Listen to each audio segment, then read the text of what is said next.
صباح الخير. ازيكم النهاردة؟ يا رب تكونوا بخير. معانا النهاردة البكاكين الفلاحي او الكماج الفلاحي، نوع من انواع القرص الفلاحي الطرية الجميلة اللي بتتاكل لوحدها حاف كده. صدقوني انا من الناس اللي بحبها ومعظمنا بيحبها، وممكن نكون بنشتريها من المحلات جاهزة، لكن هي من الحاجات السهلة والبسيطة جدا، وعجينتها زي اي عجين، ما بتاخدش وقت، مفيش فيها أي مقادير خزعبلية. معانا النهاردة مقادير الكيلو، لكن أنا في الفيديو بتاعنا أنا مضاعف الكمية لأني بعملها وبحطها في الفريزر وبنزلها كيس بكيس، أسخنه في الميكروويف أو ممكن أسيبها تفك لوحدها. معانا كيلو من الدقيق متعدد الأغراض، ومهم جدا يتنخل الدقيق كويس، ودي خطوة أساسية. كوباية من السمنة، ومعايا كوباية من الزيت، وبضيف عليهم 3 كوبايات من اللبن الدافي، 3 كوبايات لبن دافي، ومعانا معلقة خميرة فورية وتكون معلقة كبيرة، نص معلقة صغيرة من الملح، ومعانا كوباية مية تكون دافية مش سخنة عشان هنشغل بيها الخميرة. وفي الآخر آخر حاجة معانا هي معلقة الخل الأبيض، والخل ده بيعمل كنوع كمحسن للعجين والخبز اللي موجود معانا. المقادير سهلة وبسيطة جدا، والتحضير هيبقى أسهل. تعالوا بينا نشوف إزاي هنعجن العجين بتاعنا. بنجهز الخميرة بتاعتنا، بنضيف عليها كوباية المية الدافية مش سخنة، وعليها معلقتين السكر، وبنقلبهم مع بعض كويس، وبنركنهم شوية قيمة 10 دقايق كده لحد ما الخميرة بتاعتنا تتفاعل مع السكر والمية، لحد ما احنا ننخل الدقيق. ومهم جدا ان احنا ننخل الدقيق كويس لانه بيفرق معانا.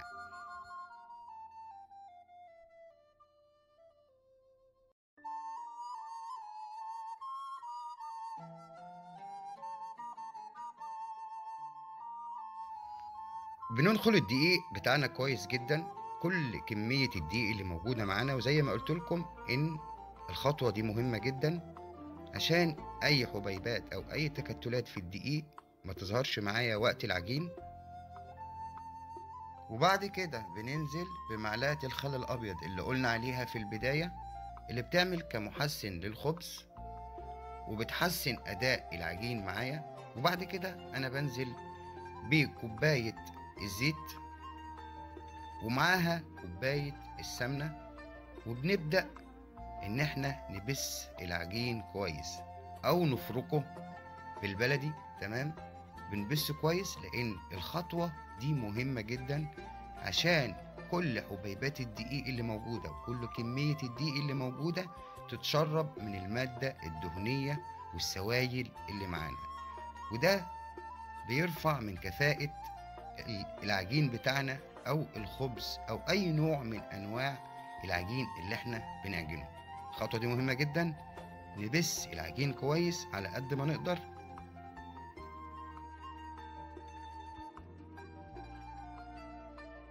وبعد ما الدقيق بتاعنا اتبس معانا كويس وفرقناه كويس بكمية الدهون اللي موجودة سواء من الزيت أو من السمنة، ندخل على مرحلة العجين. بننزل باللبن بالتدريج، لأن طبعا كل نوع دقيق بيختلف عن النوع التاني على حسب النوع الدقيق اللي انت بتستخدميه.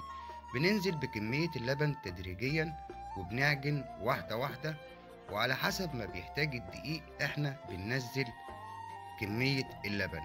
زي ما انتوا شايفين كده انا بنزل كمية اللبن تدريجيا، وعلى حسب ما بيحتاج الدقيق او العجين اللي معايا انا بنزل لبن.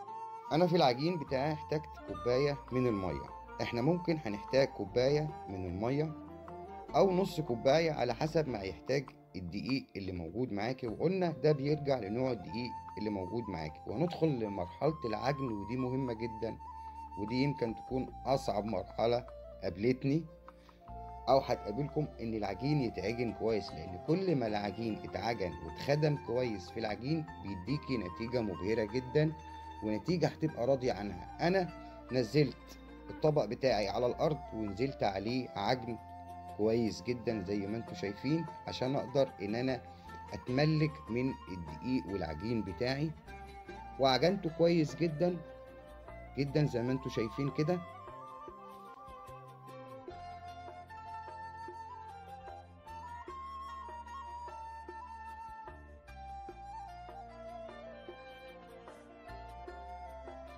هياخد منك حوالي من تلت ساعة ل25 دقيقة عجين بالظبط. وبعد كده أنا بلم العجين بتاعتي وبغطيها بغطا كويس جدا، لأن احنا في الشتاء، لحد ما تخمر لمدة ساعة. العجين أخد ساعة ونص لحد ما خمر معايا تقريبا، وده بسبب إننا في الشتاء. وربنا يبارك لي في والدتي ويبارك لكم في أمهاتكم جميعا يا رب، قطعت معايا وفردت معايا العجين، وفي نفس التوقيت دخلت أختي وأولادها ودخلوا معانا في الفرد، وبصراحة بجد هم ريحونا ووفروا علينا وقت كبير. المهم وانت بتفرد العجين او بتقطعي العجين تكون القطعة قد بعضها، تقريبا بتبقى القطعة 80 جرام زي ما انتوا شايفينها في الفيديو بالظبط. وبندخلها فرن درجة حرارته 170 درجة، احنا مولعينه قبلها ب10 دقايق. بنولع الفرن تحت وفوق عشان يحمر مع بعضه في نفس الوقت.